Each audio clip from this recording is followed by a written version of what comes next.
आपलं डिग्निटी नाही करत तिथे. स्पष्ट मत आहे या सगळ्याच्यामध्ये घोळ झालाय. मनसेला मतदान स्वतः माझ्या घरी आमची 4 मतं इकडे बघा जनकल्याणमध्ये 10 पैकी फक्त 2च मतदान होईल असं या सगळ्या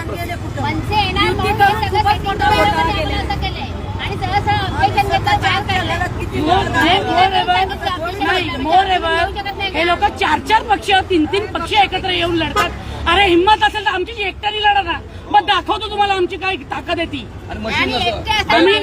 आम्ही जर ठरवलं ना तर इथून कुणाला बाहेर जाऊन देणार ना, अख्खी ताकद लावू मनसेची. आम्ही शांत साहेब आहेत ना, शांत, त्याच्यामुळे आम्ही शांत आहोत.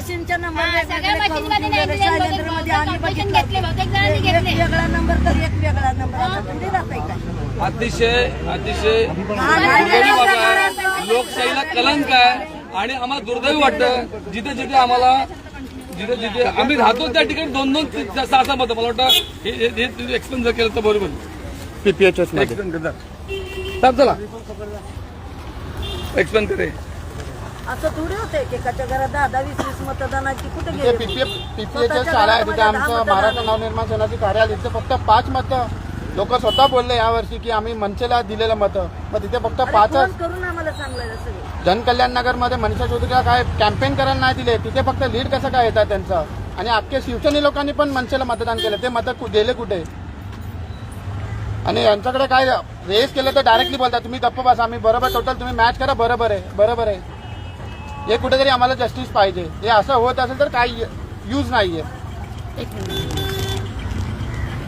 माझं ना आव्हान आहे, सोशल मीडियामध्ये खूप पॉवर आहे. जेवढी पॉवर आज प्रेसमध्ये, प्रिंट मीडियामध्ये, इलेक्ट्रॉनिक मीडियामध्ये पण नाही, ती पॉवर सोशल मीडियामध्ये. Let the people know what is going on here, what is going on with the democracy of India. Let the people know now. एजंटला कसं माहिती की आम्हाला एवढेच मिळणार आहेत करून, म्हणजे आधी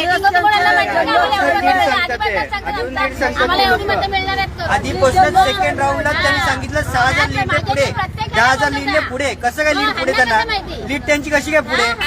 आणि स्वतःहून पण आम्हाला 450 मिळणार, आम्हाला 300 मिळणार, आम्हाला 200. भाजपचे एजंट स्वतःच सांगतात की लीड पुढे, 10,000 लीड पुढे. कसं काय मेहनत केलं, किती अतिशय दुर्दैवी लोकशाहीला कलंक आहे.